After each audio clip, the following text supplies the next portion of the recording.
Gichin Funakoshi. For some, the father of modern karate. For others, the man who buried its soul. His image is carved into statues. His name is written into history books. He's remembered as the man who took karate out of Okinawan backyards and brought it into the light of the modern world. But if we strip away the myths and look at what really happened, we see something else. A man who changed karate to make it acceptable to Japan. A man who opened the door to global recognition, but also locked away a large part of its original power. Funakoshi wasn't a warrior. He wasn't a champion. He was a diplomat, a teacher, a cultural mediator. Funakoshi wasn't chosen because he was the best fighter. He was chosen because he was the perfect bridge between Okinawa and Tokyo. A teacher, a gentleman, a man Japan could present to the world. He didn't force Japan to accept karate. He reshaped karate so Japan would accept it. To understand what he changed, we have to remember what karate was before him. Before Funakoshi, karate wasn't a sport. It wasn't a school program. There were no belts, no uniforms, no standardized curriculums. Karate was practiced at night, in small courtyards, passed from teacher to student in quiet. It was direct, efficient, and brutal when needed. It was a fighting method, not a performance. Kata wasn't a showpiece. It was a combat code. Each movement hid throws, joint locks, vital point strikes, and close-range grappling. There were three main lines: shurite, tomarite, and nahate. They weren't standardized, they weren't polished, but they were alive. Karate was a language spoken through bodies, not through presentations. This was the karate that existed before it was dressed up for the mainland. When Funakoshi arrived in Tokyo in 1922, he entered a world where Jigoro Kano had already changed everything. Judo was a national institution, complete with kimono, belts, hierarchy, methodology, and state support.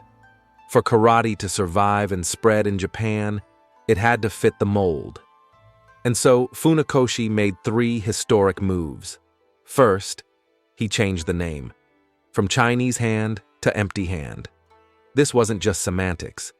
In a Japan that viewed China with suspicion and cultural superiority, the name had to sound pure, Japanese. Second, he introduced uniforms and belts. Karate began to look like judo, structured, organized, respectable. Third, he emphasized form over function. Kata, kihan, deep stances, clean linear movements became the heart of the system. Easy to teach, easy to show, easy to spread, karate became legible to Japan, but it also became less Okinawan. Unlike other great Okinawan masters of his generation, Funakoshi wasn't a street fighter or a rough man. He was a gentle, educated, soft-spoken teacher. He was more poet than pugilist. Motobu Choki brawled. Miyagi Chojun trained warriors. Kenwa Mabuni preserved wide technical arsenals. Funakoshi. He built a karate that fit a man like him, elegant, structured, ceremonial. A karate that wouldn't scare university professors. A karate that didn't require black eyes to learn. This is the foundation of the criticism. He didn't adapt Japan to karate. He adapted karate to himself and to Japan. Why was Funakoshi chosen to represent karate and not someone like Motobu, Mabuni, or Miyagi? The answer is simple. He spoke Japanese fluently. He was a school teacher, clean-cut, aligned with state values. He knew how to address officials and win their trust. Okinawa was seen as a cultural periphery. Japan wanted a representative who could translate the art into something familiar and safe. Funakoshi got support from powerful figures in the Ministry of Education. His first big break came when he demonstrated karate for officials, then later before Crown Prince Hirohito. Karate wasn't accepted because it was strong. It was accepted because he was acceptable. While Motobu and other masters focused on practical, close-range combat, Funakoshi reshaped karate into something that looked orderly. It became part of schools and universities, not alleyways and fields. His first book, Ryukyu Kenpo Todejutsu, presented a sanitized image of the art, a cultural product rather than a fighting manual. What was once a warrior's language became a curriculum. But not everyone accepted this. Choki Motobu, the man Funakoshi most feared, was everything Funakoshi was not. Motobu was raw, direct, and dangerous. He was known for fighting, not speeches. His Okinawan dialect was thick, his manners rough, his technique real.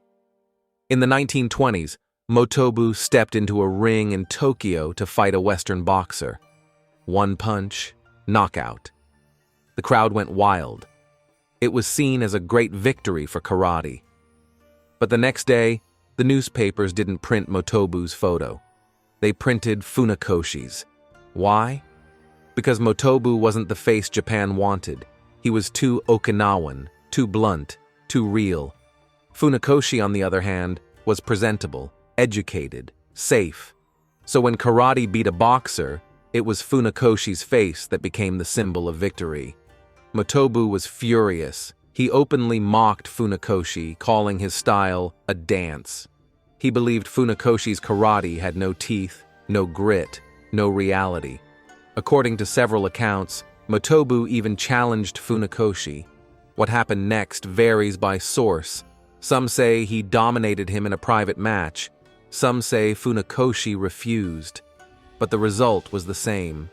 Funakoshi was humiliated in the eyes of the old Okinawan masters. This was more than two men colliding. It was two visions of karate.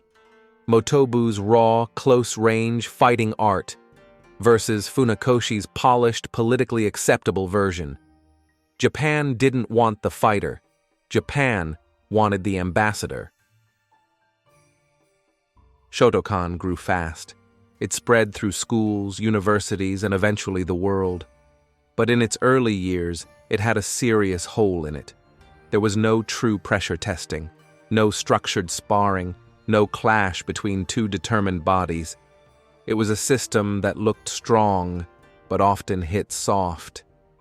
Gichin Funakoshi believed karate could be a way to build people, not just fighters.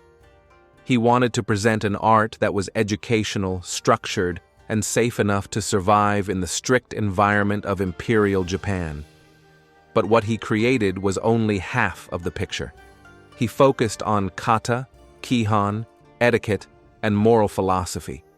His students could recite Dojo-kun, stand in deep Zenkutsu dachi, and perform clean heian kata. But most of them never touched gloves. They didn't pressure test their skills against a resisting opponent, and because of that, a gap opened between form and function. But the story doesn't end there. Inside Shotokan itself, a storm was already brewing. Gichin's own son, Yoshitaka Funakoshi, better known as Gigo, grew up watching his father teach this elegant, structured karate, and he hated its lack of realism. Yoshitaka was not his father. He was younger, stronger, athletic, and far more interested in the fighting reality than in etiquette. He pushed for full contact drills, low stances for explosive movement, and the introduction of high kicks and dynamic combinations that were completely alien to his father's original teachings. While Gichin's karate emphasized hand techniques and short-range exchanges, Yoshitaka introduced the long-range style, powerful kicks, lunging gyaku-zuki, and driving forward pressure. He wanted a karate that moved, not just posed. Many students at the time were shocked. This was a rebellion not from outside, but from within the Funakoshi family itself. As Yoshitaka developed this more aggressive approach, other figures emerged around him who would define modern Shotokan as the world knows it today. Masatoshi Nakayama, Hidetaka Nishiyama, Teruyuki Okazaki, and others who formed the core of what would become the Japan Karate Association, JKA. Nakayama, a disciplined tactician with a modern sports vision, turned Yoshitaka's ideas into a structured system of kumite training. He added distance, timing, and explosive counterattacks. Nishiyama and Okazaki carried that system overseas, spreading a much harder, faster, sportified version of Shotokan. This was a new kind of karate, still built on the skeleton of Gichin's system, but with new muscles, new speed, new teeth. It's important to understand, Gichin Funakoshi himself was not opposed to realism. He believed karate should eventually become more practical, but he died in 1957 before he could reshape his own creation. It was his students, and above all, his own son, who finished the work he started, but in a way that probably would have surprised him. When Gichin died, the movement didn't slow down, it accelerated. Nakayama and his peers built a global organization, turned kumite into a competitive sport, and presented Shotokan to the world as the cleanest, most Japanese face of karate. But in doing so, the art split. On one side, the philosophical, structured, conservative vision of the father. On the other, the athletic, explosive, fighting vision of the son. This split is why Shotokan today carries a strange dual identity. A system that looks like a kata dojo from the outside, but trains like a semi-contact striking art on the inside. Here's the irony most people don't talk about. Modern Shotokan, with its high kicks and lunging punches, looks nothing like the karate Gichin Funakoshi originally taught. It's closer to what Yoshitaka dreamed of and what Nakayama systematized. Many of the training methods people now associate with Shotokan, the iconic maigeri, lunging gyakuzuki, oizuki rushes, snapping mawashi-geri, were Yoshitaka's inventions, not his father's. He is the architect of modern Shotokan kumite, though his name is often overshadowed by the legend of Gichin. The father laid the foundation, the son built the walls, the students raised the flag. When karate was Japanized, a lot disappeared. Tweedy, the gripping, locking, throwing heart of Okinawan fighting. The natural, fluid mechanics of close combat. Bunkai that worked under pressure. The living relationship between kata and reality. Karate became an educational product, clean, elegant, and often toothless. Yet it would be dishonest to pretend Funakoshi did nothing good. Without him, karate might have remained an obscure island art. It might have faded away, overshadowed by judo and kendo. He built the structure. He opened the door to universities, schools, and eventually the world. He saved karate from obscurity. But in doing so, he reshaped it forever. Today, around the world, instructors and fighters are bringing back what was cut away. Real bunkai, close-range tactics, clinches, throws, and pressure testing, scenario training. Ironically, to find the real karate, we have to undo the packaging Funakoshi created.